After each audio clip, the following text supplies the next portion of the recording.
volcano blows itself apart, blasting its way into history with unimaginable force.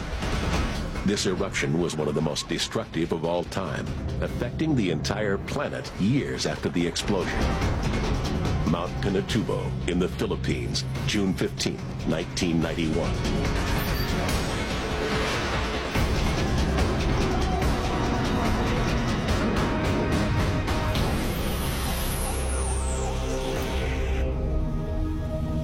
Deep in the dark heart of the Philippines lies a small and undistinguished peak. Once it was a volcano, one of the biggest the world has ever seen.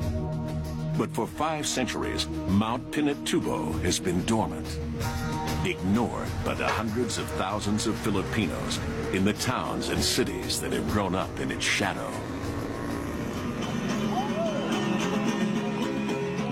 But for an ancient people living high on its slopes, the mountain is sacred. The Aitas celebrate and worship Mount Pinatubo. Like all her tribe, Flor de la Cruz believes that Apo Malari, the god of all things, lives inside the mountain. Bilang isang katutubo, it is our responsibility to look after the mountain, defend it, and care for it. It is holy because we believe it is Apo Malari's home. But stirring deep within Pinatubo is not a god, but a molten monster. Cracks are opening in the bedrock of the mountain, and miles beneath the Earth's crust lies the cause, a colossal churning sea of magma, superheated molten rock. Titanic forces are at play, but far above, on the fragile surface, few have any idea they are living on top of a volcano. Then, on the morning of April 2nd, 1991, comes the first warning of an apocalypse.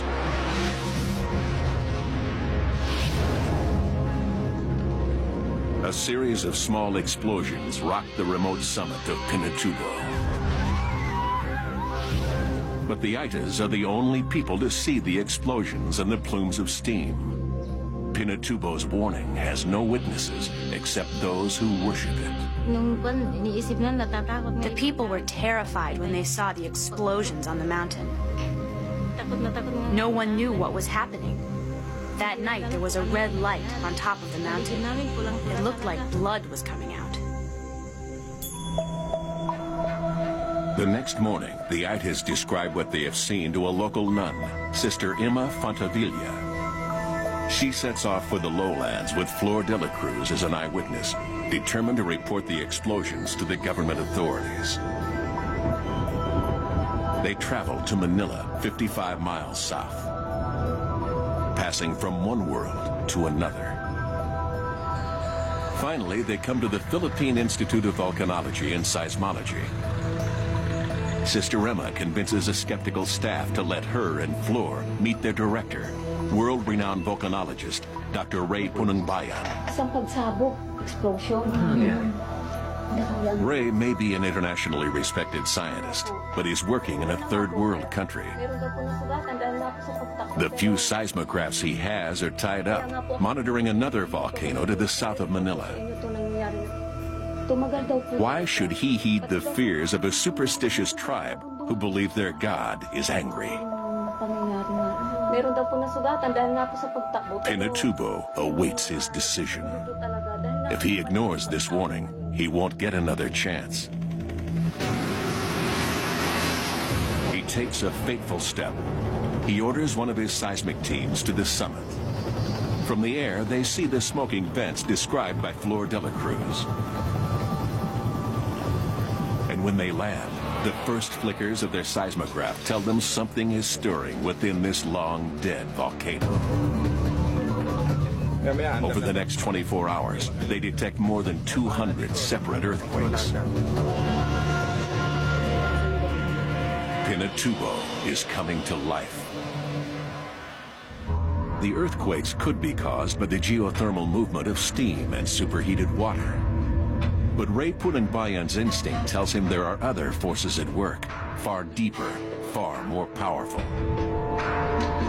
He knows that the Philippines lies on the Ring of Fire, a vast arc encircling the Pacific Ocean, home to most of the world's volcanoes. Deciding whether one of them, Mount Pinatubo, is coming to life will be a poker game of science versus nature, where the stakes are life and death. Not only for the 20,000 Aitas living on the mountain itself, but also for the hundreds of thousands of Filipinos in the towns and cities of the surrounding lowlands. And just 15 miles from the summit, the largest U.S. military base on foreign soil, Clark Air Base, home to 16,000 American servicemen and their families, and billions of dollars of military hardware. In all, nearly 1 million lives, Filipino and American, will depend on Ray's ability to outguess one of the great forces of nature. A volcano is not an enemy nor an adversary. It's something that you try to befriend, in fact, and try to understand what it is, what it's going to do. Then you have to read the signals properly. And if you fail to do that, then you lose in the game. Trying to predict a volcanic eruption is not for the faint-hearted. It is part science, part gut instinct. And there are few seismic detectives who can successfully track these killers from the deep earth. Ray knows that a volcanic eruption cannot be stopped, but it can be escaped. If Pinatubo is on the boil, it will be his job to say when it's going to blow. And he will get only one chance. If he calls an evacuation too early, those ordered out of the danger zone will come back. And if he calls it too late, hundreds of thousands may die. For days, his team tracks the earthquake swarming deep beneath the mountain, but their equipment is outdated. The Filipinos need help, and Ray knows where to find it. Chris Newhall of the United States Geological Survey in Washington is an old friend and a volcanologist. He's got the high-tech instruments that will help Ray penetrate Pinatubo's secret. On April 23rd, he and a crack team of U.S. scientists join Ray's task force of volcano detectives. They set up their operations center at Clark Air Base within sight of Pinatubo's summit. To them, as to all who live around it, the mountain looks just as it has since the time of Columbus. We were acutely conscious of the fact that there had been no eruption at Pinatubo for 500 years, and many people, perhaps even a majority, doubted that it was even a volcano. Ray and his team know Pinatubo is a volcano, but what kind and how dangerous? While some volcanoes, like Mauna Loa and Kilauea in Hawaii, release free-flowing rivers of lava, the most catastrophic type of eruptions are explosive. Mountain loads of magma that detonate suddenly and usually without warning. Instead of lava, explosive volcanoes hurl out massive pyroclastic flows, superheated tidal waves of rock and ash. It's a hot hurricane or hot blast of rock and ash and gas. And we know enough about pyroclastic flows to know that virtually nobody survives. Ray and Chris study aerial photographs to plot the footprint of Pinatubo's last eruption. They are shocked by what they see in the maps and the ancient geological record. An explosive volcano as big as any in history. I think the oh my God moment came very early. We could see straight away that the kind of explosive eruptions that had occurred in the past from Pinatubo were of the same order of magnitude as what had occurred at Krakatau in 1883. Krakatoa, a remote Indonesian island, blew up in 1883 and remains the deadliest volcanic eruption in recorded history. The detonation was heard 3,000 miles away and created a tsunami 100 feet high that drowned 36,000 people. And in Pinatubo's eroded canyons, Ray and Chris find evidence of a Krakatoa-sized eruption. Pyroclastic flows that once incinerated and buried the land under Clark Air Base. Could it be capable of such a cataclysm again? The seismographs trace a veiled but deadly threat. 1 million lives hang in the balance. 1 million unwitting souls dependent on just a few. Ray and his team are intensely worried about Pinatubo's awesome past. And the seismologists continue to detect clusters of earthquakes deep beneath the surface. Ray has ordered an evacuation of the immediate area around the summit. Only the Itas are affected, but to them it is heartbreaking. To them, leaving their sacred land also means turning their backs on their God. From the high slopes, thousands of Itas begin to trek down the mountain to resettlement camps in the lowlands. But in a remote ravine on Pinatubo's southeast face, one tribe of Itas has decided to stay and put their fate in the hands of Apo Malari. Hiding from the Army and the Air Force, whose job it is to ensure Ray's evacuation order is carried out, they seek shelter in a cave.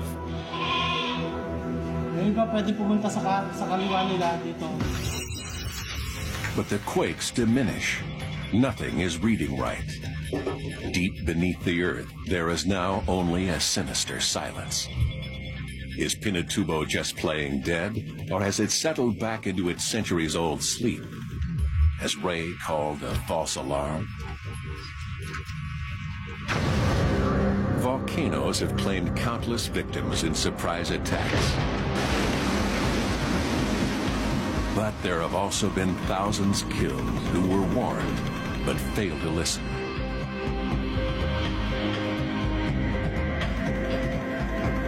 (1985), the city of Armero in Colombia is buried by a volcanic flow.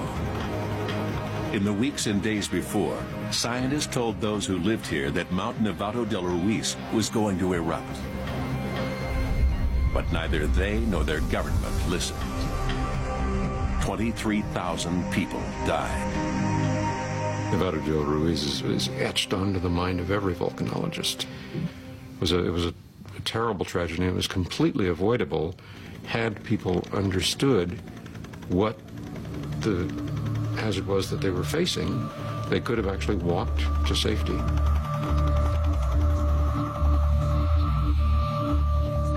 Ray Pununbayan is determined not to let that happen in his country. But right now, he's hanging in the wind of skepticism and outright disbelief. The U.S. military command at Clark thinks Ray and his scientific team are overreacting. So do many in the Filipino government, which can ill afford a mass evacuation if Ray decides to call it.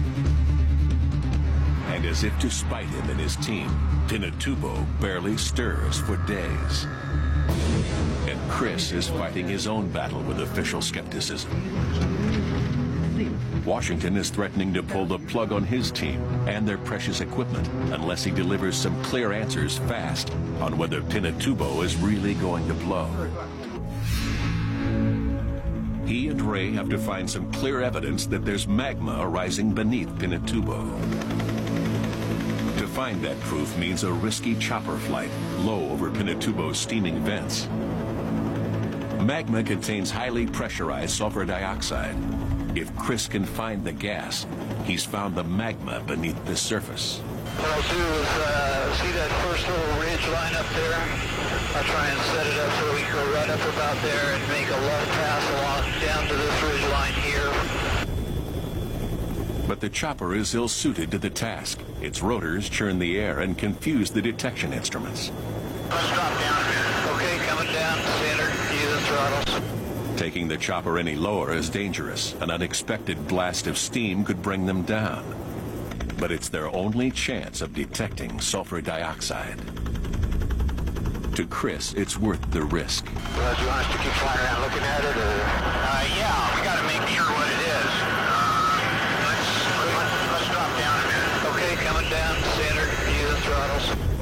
he finds sulfur dioxide, tons of it, escaping from the volcano's vents.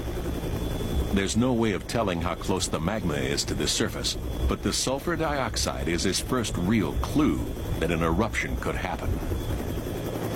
But what he cannot see or even guess at is the magnitude of the coming cataclysm. A giant white-hot fist is preparing to strike. But little on the surface gives any sign that a mega eruption is brewing. Just ahead, as Pinatubo wages its war on the Philippines, soldiers at the U.S. Air Force Base are forced to leave, while a local tribe hunkers down in a nearby cave. Surviving will be right back. For 2 weeks, the team at Clark monitors the sulfur dioxide levels over the summit. For 2 weeks, they hold steady. Then suddenly, they plummet. It can mean only one of two things. Either the magma has subsided and Pinatubo has called off its attack, or it is blocked and pressurizing, a gigantic powder keg that could blow catastrophically at any moment. Ray has to make the call. Is Pinatubo going up, or is it going quiet? It is an awesome choice to make. An eruption could happen in a day or a decade. Volcanoes do not keep the time of men. We know the stakes are high. We don't know how long the fuse is. You have to work fast. People in Los Angeles. With the tragedy of Nevado del Ruiz in Colombia haunting him, Ray decides the moment has come to call his enemies bluff. A more climatic eruption that will soon occur. He finally orders a general evacuation of the provinces around Pinatubo. The call goes out to almost 1 million people.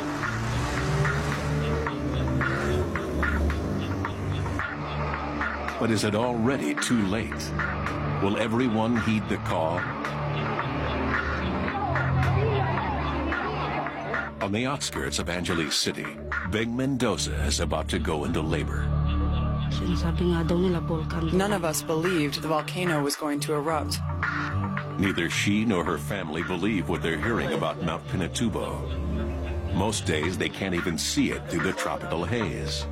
The government was telling all of us to evacuate. We could not accept it because we had lived there for so long, and I was also 8 months pregnant.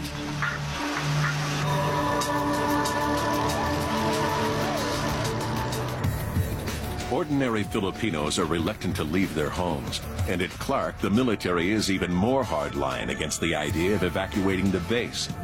Its commanders are not prepared to cut and run until the scientists can say for sure when the volcano is going to blow. Aircraft continue to take off and land on the remnants of Pinatubo's last eruption, as though it never happened. It's a standoff between the scientists and the soldiers. On the base's closed-circuit TV, Chris Newhall is pressed for a precise eruption date. Right now, we cannot see deep enough into our crystal ball to say for sure one way or the other. Then in early June, Pinatubo is rocked by a cluster of mysterious earthquakes. If Ray and his team are reading it right, the quakes outline not a river, but a massive sea of magma. And on June 7, its immense pressure fuels Pinatubo's first battle cry. A 28,000-foot plume of steam erupts into the atmosphere. It is Pinatubo's declaration of war. The monster's attack has begun. The lowlands are slowly emptying, but high on the mountains, some plan to stay despite the danger. On Pinatubo's west face, just 6 miles from the summit, seismologist July Sabat and his team make camp. Since the first days of the Ita's warning, July has been Ray's eyes and ears, radioing vital seismic data to help him plot the monster's movements.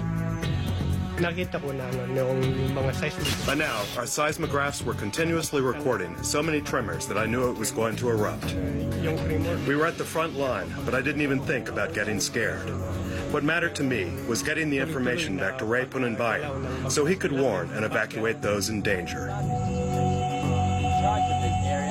At the same mountain campsite is Jing Magsaysay, a reporter with the Philippines' main network. We felt excitement, we felt fear, but we had to do it. We had to be where we were to get the sword. He's covered other volcanic eruptions and is confident he'll be able to pull out when the time comes. On and around Pinatubo, fateful choices have been made. And none are more fateful than by a group in a remote cave high on the mountain's southeast face.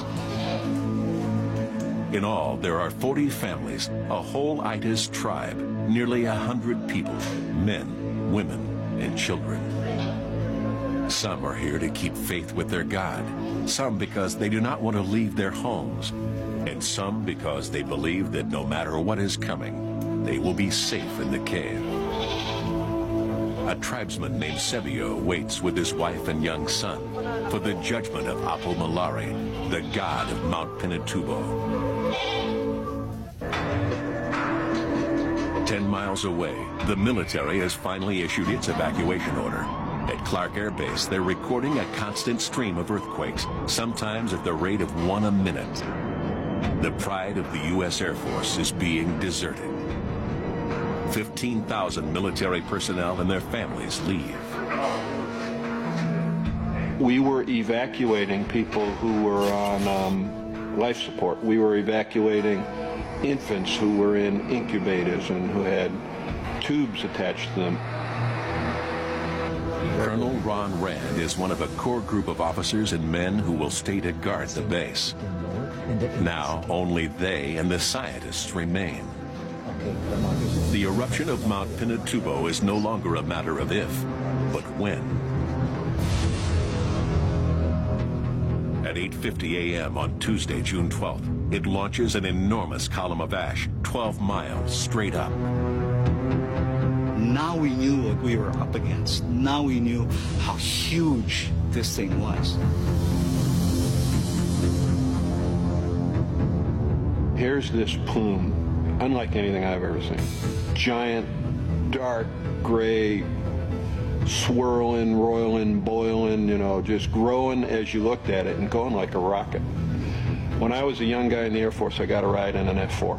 And we climbed to 43,000 feet, and it took us 2 minutes and 40 seconds. This plume rose 60,000 feet in 1 minute. So you're standing there looking at it, and it was like this. So powerful is the force of the eruption that even its sound waves shoot straight up. Those watching on the ground hear nothing. This awesome event takes place in absolute silence.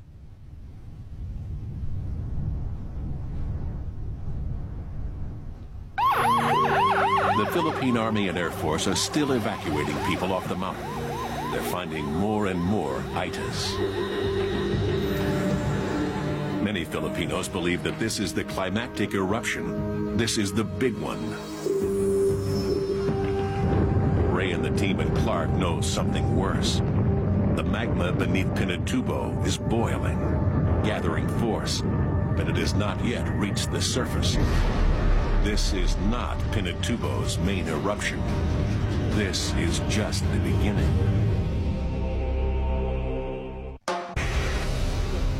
For 48 hours, near constant earthquakes swarm ever closer to the surface. Dense clouds of ash blast from cracks opening in Pinatubo's summit. The volcano is priming itself for one of the greatest eruptions ever witnessed. On the mountain itself, the Philippines Air Force is still rescuing small groups of itis. But those being found and flown to safety are telling their rescuers of others who have stayed, a tribe of itis who won't come down. On the lowlands, tens of thousands of people are on the move. With ash billowing down from the mountain, village after village empties as their inhabitants flee. As night falls, the darkness around Pinatubo is broken by the constant cracks of earthquakes as the sea of magma builds up unimaginable pressure. There are only hours left before the hellfire reaches the surface and breaks free. Just beyond the foothills of Pinatubo, the scientists at Clark Air Base wait out the night. The seismographs are steadily warning of a cataclysm even greater than they have predicted. The tension is intense. Everyone is exhausted. Most are frightened, but none think of leaving. Seismologist P.J. De Los Reyes is scared by what she's seeing in the seismic readings. For me, as far as I'm concerned, it was something I had to do. There was no choice anymore. I mean, my kids needed me, but my country needed me more. So there wasn't any choice. The minutes tick by. It is a countdown to catastrophe. Then at 5:55 a.m., the seismographs go off the chart. It has begun. What those left at Clark witness is almost beyond imagination. The western horizon is one giant boiling cloud of ash. Pinatubo's climactic eruption sequence has started. Watching in awe, geologist Leo Bautista understands the danger they now face. Those who have done so much to warn others are now directly in harm's way. The first thing that came to my mind is I might not see my family again. I've been away for maybe 1.5 months already from my house and from my family, and I was wondering whether I'll have the chance to see them again. So.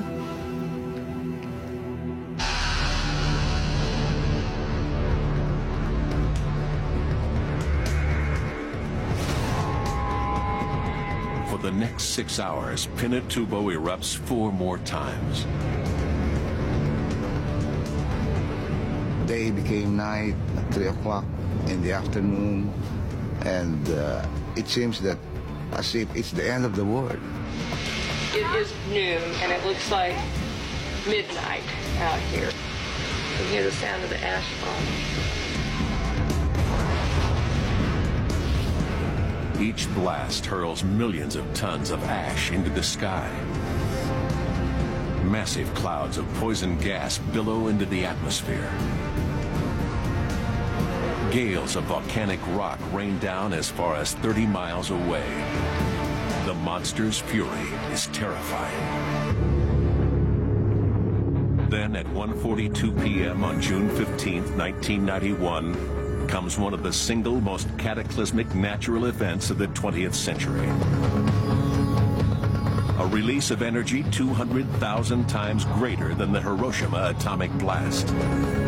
A cubic mile, 5 cubic kilometers of magma detonates straight up, reaching the stratosphere in seconds.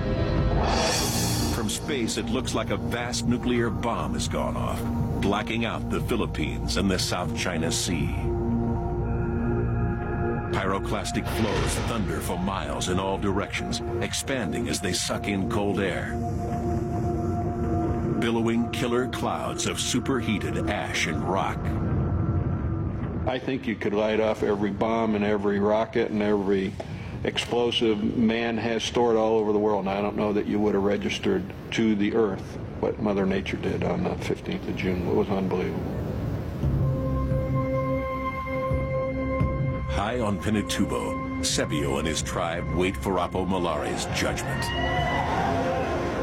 The mountain is exploding around them. Hurtling toward their cave is a massive pyroclastic flow. 1,500 degrees Fahrenheit, traveling at 100 miles an hour. In skin going dead. That was the scariest part for me. You can't imagine how it felt like knowing that you can be overrun by a pyroclastic flows. And the only thing that we wanted to do was escape from Clark Air Base. Blinded by ash and caught in a gale of mud, they drive west. Inside the car, it's like you're trapped. You cannot go out. In her car, Leo Bautista is trying not to panic as she peers into the impenetrable darkness. You're driving at 20 kilometers per hour, very slow. I realized that if the volcano decides to exert a bigger eruption, then we're really going to get fried. We're really going to die. Ron Rand loses the rest of the convoy. He is left alone to wonder what's out there.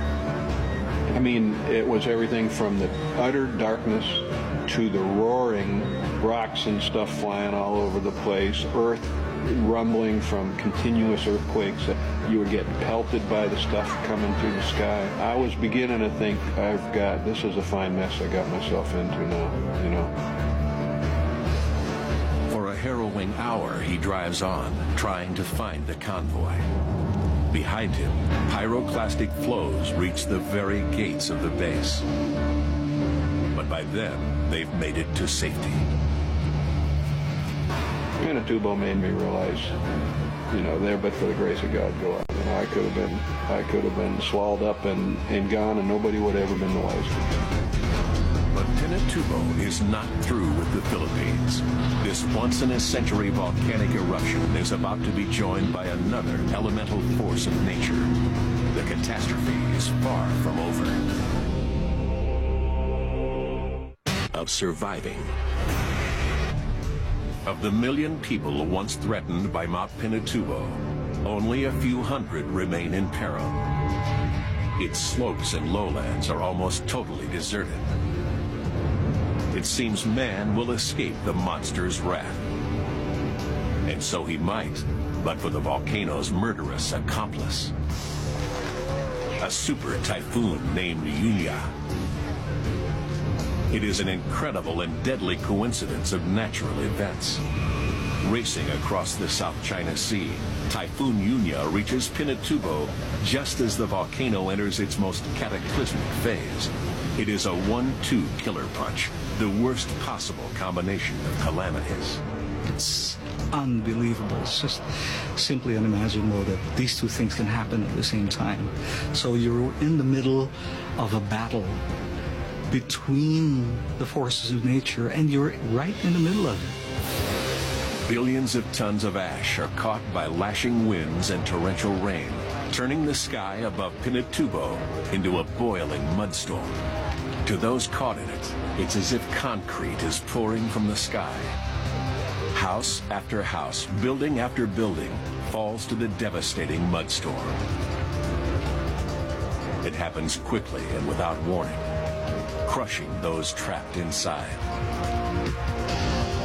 It was too much for any town or any person to take. It was just unnatural.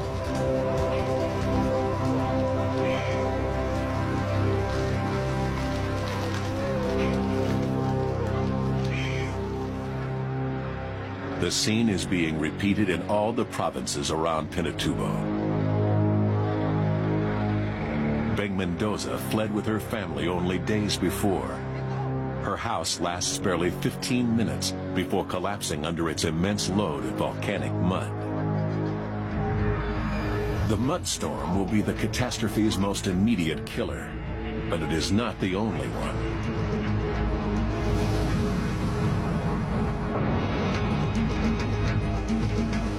The torrents of water running off Pinatubo have collected massive quantities of hot volcanic debris. They are called lahars, dense mud flows, and they tumble over the lowlands like floods of liquid rock, crashing through towns, grinding everything in their path.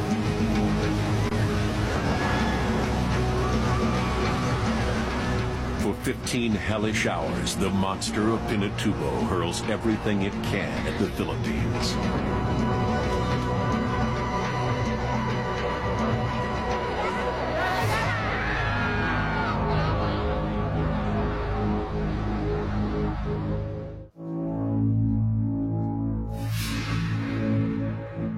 And when the sun finally breaks through again 2 days later, it is shining on another planet.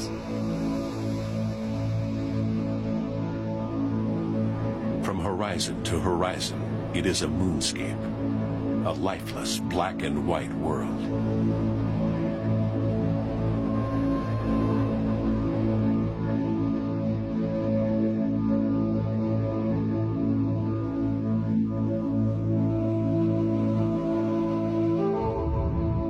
largest volcanic cloud of the 20th century is circling the Earth. It will significantly alter global temperatures for the next 3 years. The biggest American military base on foreign soil is destroyed. Clark will be abandoned by the greatest military power on Earth, beaten by a force more destructive than any human enemy.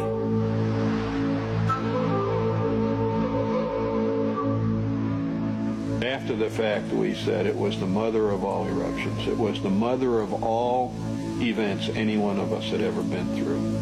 It was huge, it was scary, it was powerful. I know it changed the way I thought about the world we live in. Nature did its very worst, but its opponents, men like Ray Punangbayan and the men and women who worked with him, did better. Incredibly, in this awesome natural event, fewer than 300 people lost their lives, when it could have been hundreds of thousands. It is a victory for man. A human catastrophe was averted.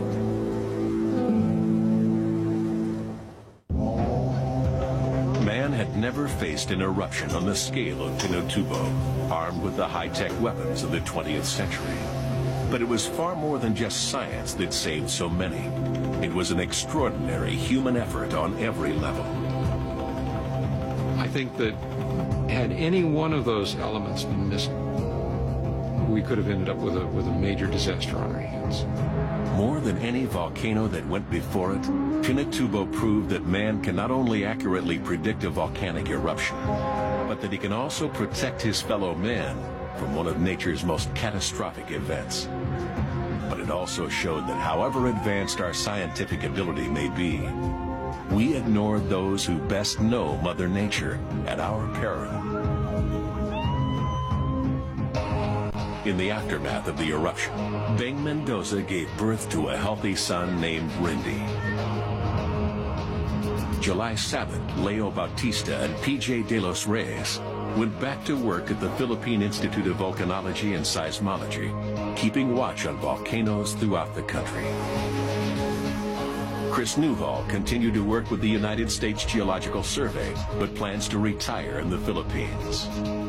Jing Magsaysay, like all those who lived through the eruption, says it changed him forever. Pinatubo, in the end, became one of my closest friends, I think. Taught me a lot of things. It showed me how meaningful and how meaningless at the same time a human being can be. And Ray Punangbayan, the undisputed hero of what was one of the greatest eruptions in modern history, retired in 2002.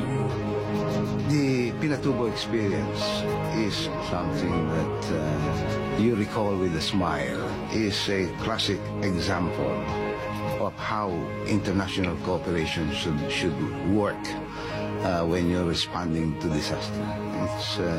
It's a success story.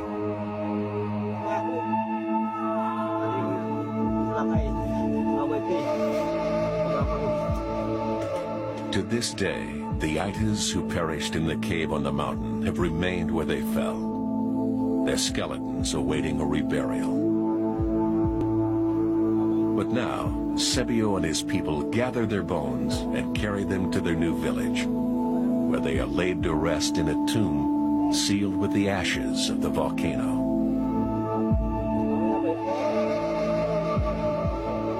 There is grief and bitter memories as the time of their deaths is remembered. But there is also hope. The Aitas people have returned to their sacred land. Their mountain may have changed, but their God is at peace again.